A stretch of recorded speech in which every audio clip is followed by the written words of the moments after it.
అవును, ఆడాడో బ్రోకర్ గాడు వస్తాడు మా బావ. ఏడాడు? రావాల్సిన సమయానికంటే గంట ముందే వచ్చాను. ఓ, బాగా ఖాళీగా ఉన్నావు అనమాట. వీటితో జాగ్రత్తగా ఉండాలి. పోలీస్కి ఒక పెద్ద ముగుడుగులా ఉన్నాడు. వచ్చింది హోటల్కి కళ్ళజోడితే. హలో, నమస్కారం. నమస్కారం. ఈడు ఈడు పేడు మొత్తం. Sir order please. ఇక్కడ కదా ఆ టేబుల్ వేసి.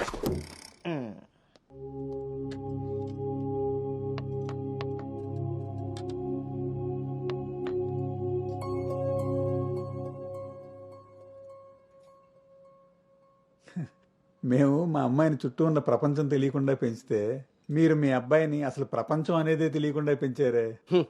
కరెక్ట్గా చెప్పారు. అందుకే ఎదురుగా ఉన్న మీ అమ్మాయిని చూడటం మానేసి నేల చూపులు చూస్తున్నాడు యాదవ. ఇక జీవితంలో అప్పులు చేయకూడదు. ముందు సాలిపేట ఎర్రాజీ గారి అకౌంట్ సెటిల్ చేయాలి. ఎస్.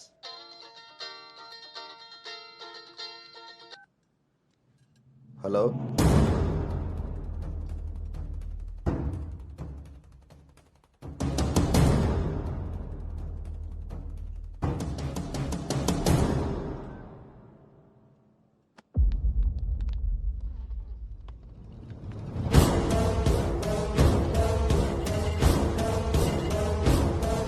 పోరా. నువ్వు హైదరాబాద్ వచ్చి ఎన్ని రోజులైందమ్మా? 7 months అంకుల్. నీకు రిషి అప్పుడే బోర్ కొట్టేశాడా? మా వాడితో పెళ్లి చూపులకి రెడీ అయిపోయావు. రిషి తెలుసా లేదా?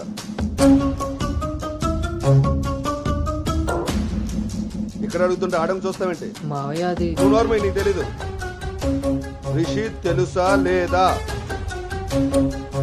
రాజా ఈ రోజు మన దగ్గర మావయ్య ఒకసారి ఏయ్, చెప్పి నువ్వు నార్మల్, ఇంకోసారి మాట్లాడామంటే నేను వెళ్ళిపోతా. సార్ ఏం జరిగిందండి? ఏయ్, నువ్వు ఉండవయ్యా. నీకు తెలుసా లేదా? నిన్నే అడుగుతున్నా.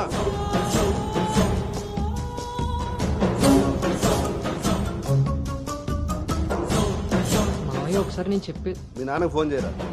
అది కాదు. ఏయ్, నేనే చేస్తా.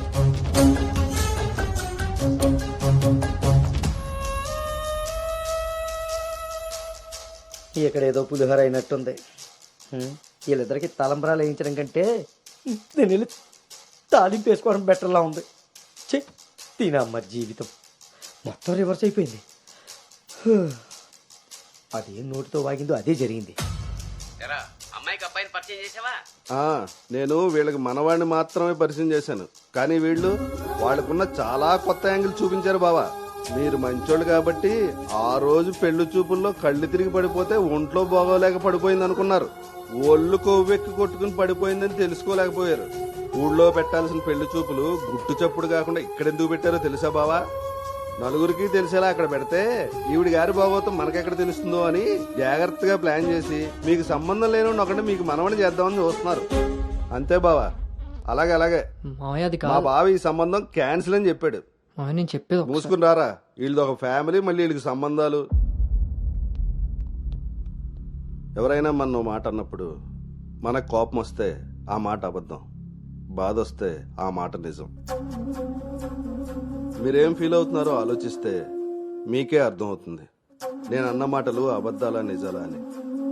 నువ్వు రారా.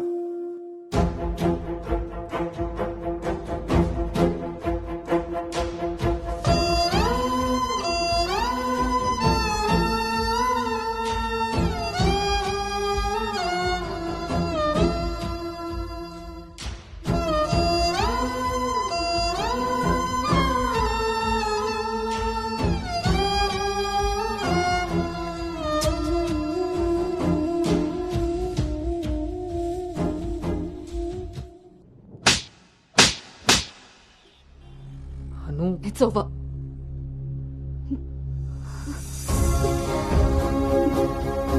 ఏ నమ్మకంతో అయితే నీతో ట్రావెల్ చేశానో ఆ నమ్మకాన్ని చంపేశావు. అసలు నీకు నాకు తప్ప తెలియని రిషి బయటికి ఎలా వచ్చాడు? మనం ఎవరితో అయినా పర్సనల్స్ షేర్ చేసుకుంటే వాళ్ళు దాన్ని మనసులో పెట్టుకునే వాళ్ళై ఉండాలి, బయట పెట్టే వాళ్ళై ఉండకూడదు.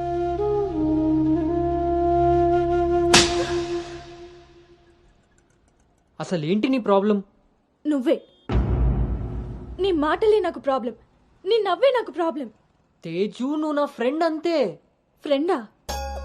నీకో విషయం తెలుసా గౌతమ్, నీతో ఫ్రెండ్షిప్ చేశాకనే నిన్ను లవ్ చేయలేదు, నిన్ను లవ్ చేశాకే ఫ్రెండ్షిప్ చేశాను. నేను నిన్ను లవ్ చేస్తున్నానని నీకు తెలిసి కూడా నువ్వు నన్ను లైట్ తీసుకున్నావు. అయినా నేను మాత్రం సీరియస్గా ఫాలో అయ్యాను, సిన్సియర్గా లవ్ చేశాను. ఎంతలా అంటే నువ్వు పల్లవితో రిలేషన్షిప్లో ఉన్నా కూడా నువ్వే కావాలి అనుకునేంత. నువ్వు పల్లవితో స్పెండ్ చేసిన ప్రతి మూమెంట్ నాకు చెప్తుంటే పెయిన్ ఫీల్ అవుతూ కూడా దాన్ని తట్టుకోగలిగానేమో కానీ నీ పైన ప్రేమను చంపుకోలేకపోయాను. ఇంకా ఇలా ఎన్ని రోజులు గౌతమ్? నా వల్ల కాలేదు. మా పేరెంట్స్ ఊరు నుండి రాగానే మీ పేరెంట్స్తో ప్రపోజల్ పెట్టిద్దామని మీ అంకుల్ నెంబర్ తీసుకున్నాను.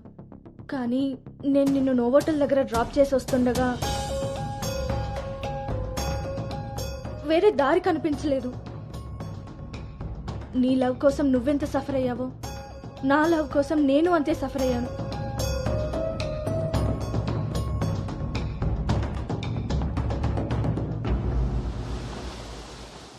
ఏంట్రా ఇలా జరిగింది?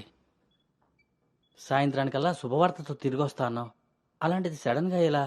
సడన్గా ఏవి రావురా, అన్నీ ఎప్పటి నుంచో ఉంటాయి, సడన్గా బయటపడతాయి అంతే.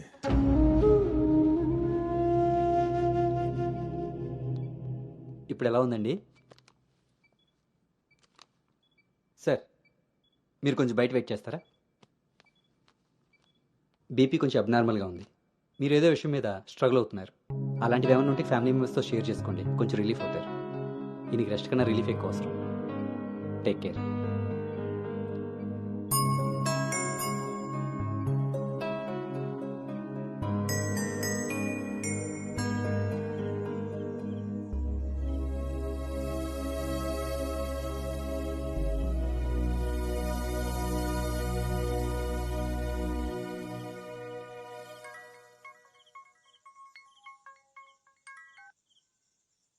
భార్గవి,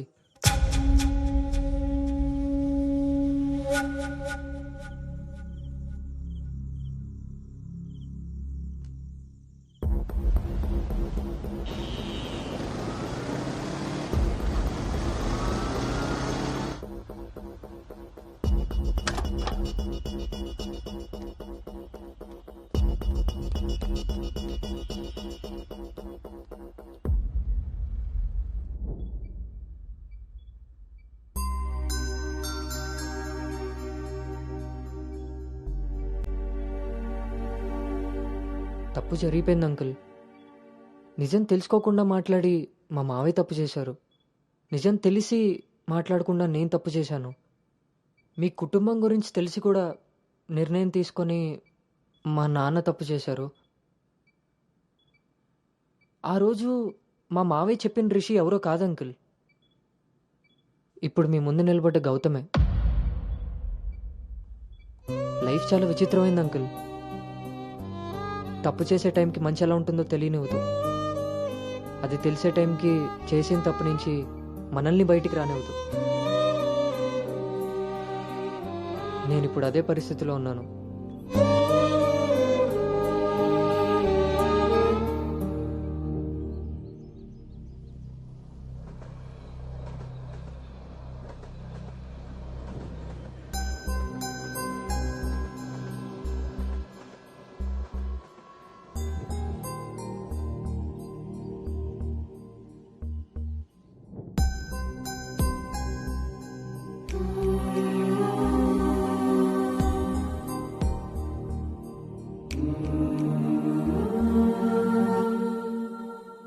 అమ్మాయి విషయంలో తప్పు జరిగిందని తెలిసాక కోపాన్ని ఆపుకోలేకపోయాను.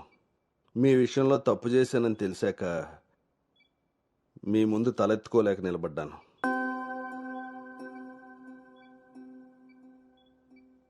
ఎదిగే పిల్లలకి స్వేచ్ఛనిచ్చే మనం మన పిల్లలు ఎదిగిపోయారన్న విషయం కూడా తల్లిదండ్రులుగా మనం గుర్తించగలగాలి. అయినా పెంపకం అంటే పిల్లలకి ఏమీ తెలియకుండా పెంచడం కాదు, వాళ్ళకన్నీ తెలియాలి. అందులో ఏది మంచో ఏది చెడో మనమే తెలియపరచాలి. పిల్లల విషయంలో తప్పు మన పెంపకం అయితే పొరపాటు, వాళ్ళ ప్రయాణం. అమ్మా, మనం మోస్తున్న పల్లెకిలో కూర్చున్నది మన పిల్లలు. వాళ్ళు బాధ పెట్టారని దింపేయగలవా?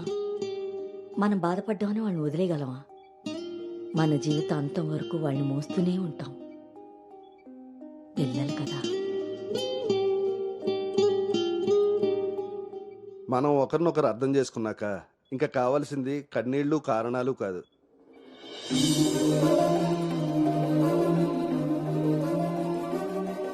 నాకు ఈ పెళ్ళొద్దు నాన్న.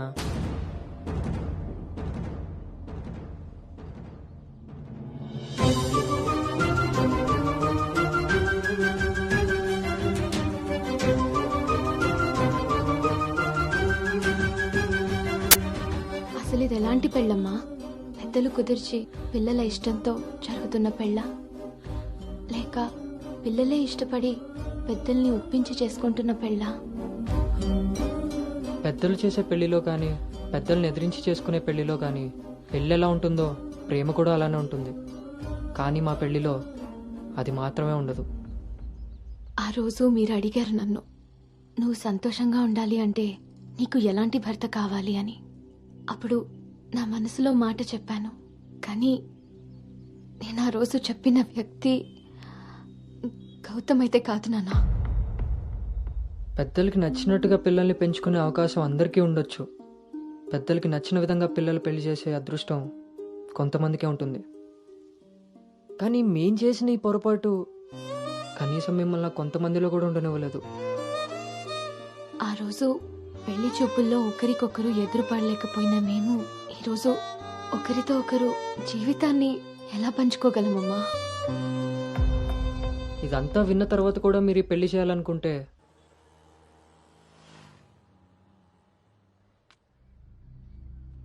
చిన్నతనం నుంచి నువ్వు నేను ఒకే ఊర్లో పెరిగాం. నిన్ను తాకిన గాలే నన్ను తాకింది, నువ్వు తాకిన నెలనే నేను తాకాను. మన పరిచయం విచిత్రం, మన ప్రయాణం ఇంకా విచిత్రం.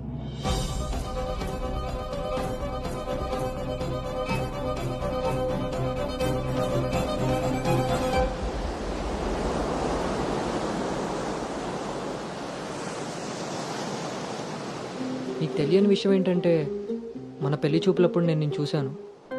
ఎవరితో అయితే అలాంటి రిలేషన్లో ఉన్నానో తననే పెళ్లి చేసుకోబోతున్నానని టెన్షన్తో పారిపోయాను. తర్వాత మళ్ళీ కలవకూడదు, కనీసం ఎదురుపడకూడదు అనుకున్నాను.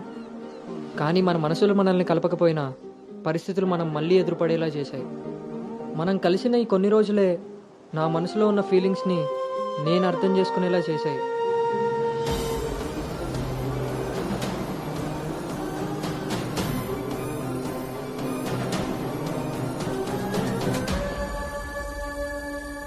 ప్రేమ అందంతోనూ ఐశ్వర్యంతోనూ పుడుతుందని తెలుసు, కానీ కేరింగ్ వల్ల కన్సోలింగ్ వల్ల పుడుతుందని నా విషయంలోనే తెలుసుకున్నాను.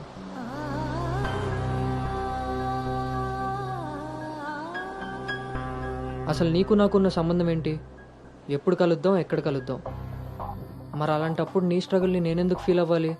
ప్రతి క్షణం దాన్ని గుర్తు చేసుకుంటూ నేనెందుకు స్ట్రగుల్ అవ్వాలి? ఈ ఫీలింగ్స్ అన్నిటికీ అర్థం ప్రేమ.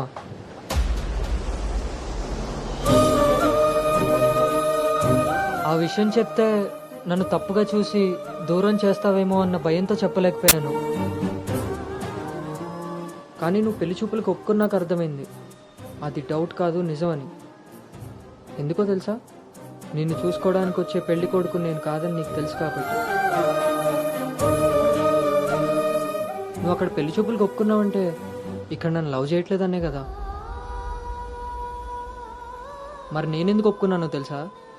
నన్ను చూస్తే నువ్వు ఎలాగో నచ్చలేదని చెప్తావు. ఆ మాట విని నా మనసు బాధపడుతుందని తెలిసినా మా నాన్న మాట కాదనకుండా వచ్చినందుకు కనీసం ఆయనైనా సంతోషపడతారని వస్తానన్నాను. నేను పల్లవిని దాటి అనుని చేరడానికి చాలా ప్రయత్నించాను, కానీ చివరికి రిషిగానే మిగిలిపోయాను. అలానే నా మనసులో మాట ఎవరికి చెప్పకుండా ఉండలేను. అను నీతో కలిసి తిరగడానికి పరిచయం సరిపోయిందేమో కానీ నా ప్రేమని చెప్పడానికి ధైర్యం సరిపోలేదు. నేను నిన్ను ప్రేమిస్తున్నాను అని గట్టిగా చెప్పాలనిపించింది, కానీ అప్పుడు ఎలా చెప్పాలో తెలియలేదు. ఇప్పుడు ఏం చేయాలో అర్థం కావట్లేదు. అందుకే నా అనుకు ఏదైతే చెప్పాలనుకున్నానో దాన్ని తన సోల్మేట్ అయిన నీకు చెప్పుకుంటే కనీసం రిలీఫ్ అయినా దొరుకుతుందని చెప్తున్నాను.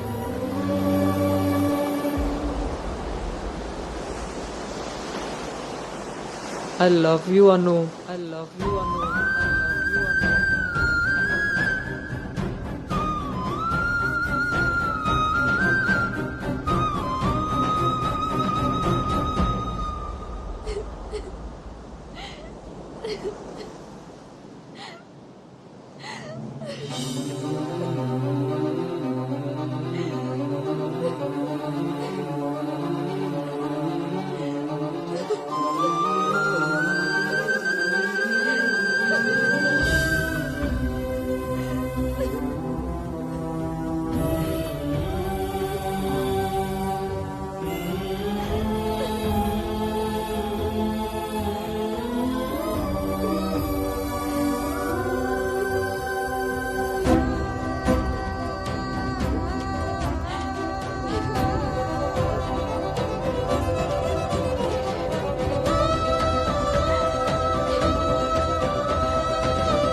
గౌతమ్, హ్మ్, నేనొకటి అడగనా?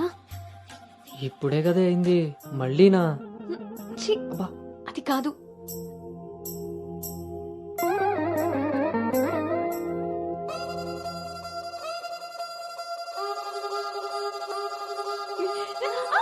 ఏ జాగ్రత్త.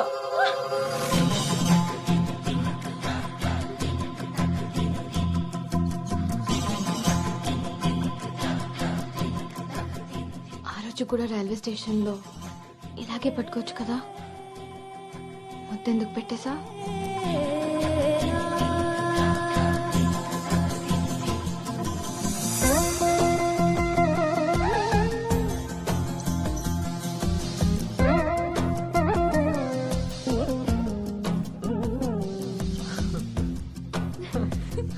గౌతమ్ ఆగు. అను అను ప్లీజ్, ఇప్పుడు వద్దు. ఇప్పుడు కాక ఇంకెప్పుడు?